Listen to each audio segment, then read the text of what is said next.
दोस्तों सुज़लॉन एनर्जी की बात करें तो स्टॉक में फ्राइडे को ज़बरदस्त तेज़ी बनी थी और ज़बरदस्त वॉल्यूम भी बढ़ा था। उसके पीछे 3 बड़ी गुड न्यूज़ थी जिसकी वजह से शेयर दौड़ा और आज फाइनली उसमें थोड़ी प्रॉफिट बुकिंग आ गई।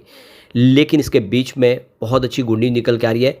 मॉर्गन स्टैनली ने इसकी रेटिंग को ओवरवेट किया है और उन्होंने नई रिपोर्ट जारी की है अब सुज़लॉन को लेकर। क्या कहना है मॉर्गन स्टैनली का उसको समझने की कोशिश करेंगे अच्छे से और आने वाले समय क्या उम्मीद बन रही है वो भी जानेंगे। एक देख सकते हो कि आंध्र प्रदेश से भी बड़ी अपडेट निकल के आ रही है विंड एनर्जी और स्विट्ज़रलैंड जैसी कंपनियों के लिए क्या है संभावना उसको जानेंगे। और सबसे जो बड़ी बात है कि स्विट्ज़रलैंड एनर्जी जो विंड एनर्जी सेक्टर की इंडिया की सबसे बड़ी कंपनी है और स्टॉक अपने ऊपरी प्राइस से जो पिछले दिनों तेज़ी में बने थी 86 उससे आप देखो कि इस समय करीब 22 रुपये नीचे है। क्या आने वाले समय कुछ संभावना पॉजिटिव बनेगी जानने की कोशिश करेंगे इस वीडियो के माध्यम से। लेकिन फ्रेंड्स उससे पहले अगर आप पहली बार हमारे चैनल पे आए तो चैनल को सब्सक्राइब कर दीजिए, एक बेल आइकॉन दबा दीजिए ताकि जब भी नया वीडियो बने पहला नोटिफिकेशन आपको मिले। वीडियो पसंद आए तो लाइक से ज़रूर कीजिए। चलो फ्रेंड्स वीडियो स्टार्ट करते हैं। मैं हूँ आपका दोस्त एस बी दवे और हमारे अपने चैनल ऑनलाइन कमाई में आपका बहुत बहुत स्वागत है। तो सबसे पहले सुज़लॉन एनर्जी के कारोबार की बात करें तो आज 64.96 पर क्लोजिंग देखने को मिली जहाँ पे 1.50% की गिरावट थी। अब गौर करने वाली बात है कि सुबह शुरुआत पॉजिटिव हुई थी, यानी फ्राइडे की शानदार तेज़ी के बाद आज भी शुरुआत अच्छी खासी हुई थी, लेकिन वहीं से प्रॉफिट बुकिंग हावी हो गई और आजकल बाज़ार में ज़्यादा कोई रुकना नहीं पसंद कर रहा है क्योंकि बाज़ार की दिशा की नहीं दिखाई दे रही है, किसी को समझ में नहीं आ रहा कि बाज़ार किस करवट बैठेगा। इस वजह से जल्दी कोई भी यहाँ पे निकलना चाहता है। तो ऐसे में आज देख सकते हो कि थोड़ा सा दबाव बना। अब इसके वॉल्यूम देख सकते हो कि समझ सकते हैं कि वॉल्यूम इस समय बढ़ा हुआ है। पिछले 1 महीने पहले इसका 6 करोड़ का वॉल्यूम था, 3 करोड़ की डिलीवरी उठाई गई थी। 1 वीक पहले 11 करोड़ का वॉल्यूम हुआ था, सामने 4 करोड़ का डिलीवरी बेस काम हुआ और फ्राइडे को तो ज़बरदस्त रिकॉर्ड तोड़ वॉल्यूम हुआ, 30 करोड़ का ज़बरदस्त वॉल्यूम हुआ और सामने 10 करोड़ का डिलीवरी बेस काम हुआ। बहुत ही भारी, क्योंकि 3 गुड न्यूज़ एक साथ ही। एक तरफ तो F&O में इसकी एंट्री हो गई और दूसरी तरफ देखें तो एक बड़ा प्रोजेक्ट कंपनी को मिल गया है स्टोरेज के साथ में, और साथ में अगर आप देखें तो ब्रोकरेज हाउस भी नए यहाँ पे टारगेट दे चुके हैं। तो ऐसे में आप देखें उम्मीद बनी है। तो अब आज भी वॉल्यूम देखो तो 8 करोड़ के आसपास वॉल्यूम हुआ है। फ्राइडे के मुकाबले ये कम जरूर है, लेकिन अगर हम पिछले एवरेज पूरे महीने का वॉल्यूम देखें तो उससे ज़्यादा वॉल्यूम देखने को मिलेगा और पूरे बाजार में वॉल्यूम के मामले में आज भी टॉप 5 में शामिल था, नंबर 5 पे था। सुज़लॉन फ्राइडे को नंबर 2 पे आ गया था वॉल्यूम के मामले में।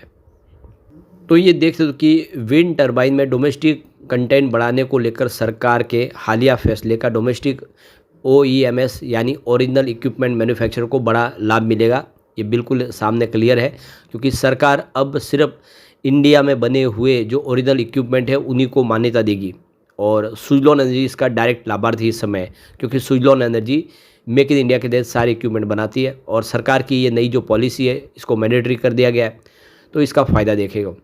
तो ग्लोबल एनालिस्ट मॉर्गन स्टैनली ने 31 जुलाई के सरकार के इस फैसले के बाद सुज़लॉन एनर्जी के शेयर पर फ्रेश एक नई रिपोर्ट जारी कर दी है कि अब ये जैसे कि एक बड़ा अपॉर्चुनिटी इस समय सुज़लॉन के लिए दिखाई दे रहा है, क्योंकि सरकार ने ये फैसला कर लिया कि अब मेक इन इंडिया के तहत ही यहाँ पे जो भी प्रोडक्ट है वो आपको खरीदने होंगे विंड टरबाइन के निर्माण में। तो ये आप देख सकते हो कि सुज़लॉन को बड़ा फ़ायदा हो सकता है। मॉर्गन स्टैनली ने कहा है कि विंड टरबाइन मैन्युफैक्चरिंग में सरकार का फोकस लोकलाइजेशन पर है। सरकार की पॉलिसी टरबाइन मैन्युफैक्चरिंग में डोमेस्टिक कंटेंट बढ़ाने पर है। इसका फ़ायदा डोमेस्टिक कंपनियों को शॉर्ट टर्म में मिलेगा और इनका मार्केट शेयर बढ़ेगा। ऐसे में ब्रोकरेज ने सुज़लॉन के शेयर पर ओवरवेट की रेटिंग दे दी है।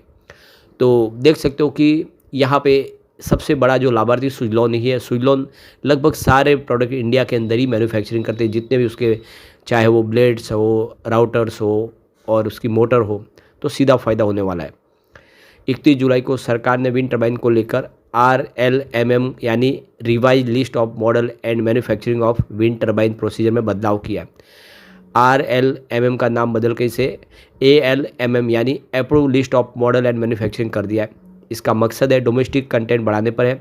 अब विंड टरबाइन के blades, tower, gear box, generator जैसे कंपोनेंट्स का डोमेस्टिक होना जरूरी है, यानी वो इंडिया में ही बने होने चाहिए। तो बता दें कि देश की वर्तमान wind turbine manufacturing capacity 20 gigawatt सालाना को पार कर गई है। सुज़लॉन विंड एनर्जी टरबाइन बनाने वाली लीडिंग कंपनी इंडिया की जो 2x मेगावाट से लेकर 3x मेगावाट सीरीज़ के विंड टर्बाइन बनाती है। तो ये देखो कि मॉर्गन स्टैनली का कहना है कि अब सीधा फ़ायदा सुज़लॉन को होगा। सुज़लॉन के लिए ये जो पॉलिसी है बहुत फ़ायदेमंद होगी, क्योंकि अभी तक जो चाइना से मेक इन इंडिया के प्रोडक्ट की जो सेल कम कर दे, क्योंकि चाइनीज़ प्रोडक्ट बहुत सस्ते होते थे। लेकिन अब सरकार ने जो फैसला कर लिया है कि इसमें कोई भी इम्पोर्टेड प्रोडक्ट आप इस्तेमाल नहीं कर सकते, आपको सारे के सारे इक्विपमेंट इंडिया के खरीदने होंगे। यहाँ तक कि डाटा सेंटर भी अब इंडिया में ही लगाना होगा। ऐसे में आप देख सकते हो कि ये सुज़लॉन के लिए गोल्डन अपॉर्चुनिटी इस समय दिखाई दे रही है। यहाँ पे देख सुज़लॉन एनर्जी का मार्केट कैप 90,000 करोड़ के पास में है, जिसका free float market cap 73,000 crore के रुपए के करीब है। और आप देख सकते हो कि जून तिमाही के आधार पर यहाँ पे करीब 55,40,817 रिटेल निवेशक इसमें पैसा लगाया है। कंपनी में उनकी हिस्सेदारी 25.03% है। एफआई और डीआई की हिस्सेदारी की बात करें, इस समय उनकी 23.02% की हिस्सेदारी एफआई की है और 10.17% की हिस्सेदारी यहाँ पे डीआई की है।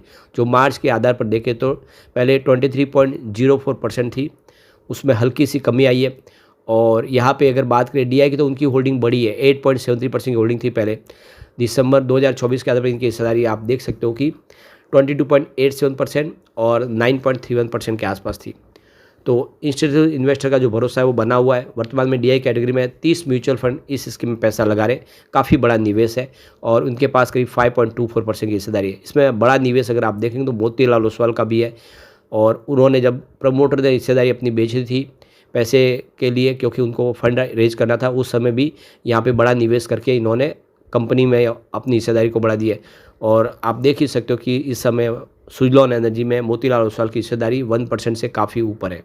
तो यहाँ पे चंद्रबाबू ने बड़ा फैसला किया। चंद्रबाबू नायडू की सरकार का ये फैसला है कि जो प्रोजेक्ट काफ़ी डिले हो गए, रिन्यूएबल एनर्जी के जो ज़मीन उनका अधिग्रहण काफ़ी पहले कर लिया लेकिन प्रोजेक्ट नहीं कर पाए, उनके प्रोजेक्ट अब कैंसिल किए जा रहे सरकार की तरफ से। और ये करीब 4 लाख करोड़ के प्रोजेक्ट है जो सरकार ने यहाँ पे कैंसिल किया है, क्योंकि उन्होंने बहुत देरी कर दी है प्रोजेक्ट को कंप्लीट करने में। सरकार चाहती है कि समय से प्रोजेक्ट पूरे हो। इसमें आप देखें तो 328 मेगावाट का विंड प्रोजेक्ट भी है जो सीरज इंफ्रास्ट्रक्चर को प्रोवाइड किया गया था, उसको भी कैंसिल कर दिया गया है। तो सरकार चाहती है जल्द से जल्द सारे प्रोजेक्ट जिनको ज़मीन अधिग्रहण जिनको मिल जाए ज़मीन, उसको उनको प्रोजेक्ट को कंप्लीट करना चाहिए। अगर डिले कर रहे तो उनके ऊपर जुर्माना भी लगाया जाएगा।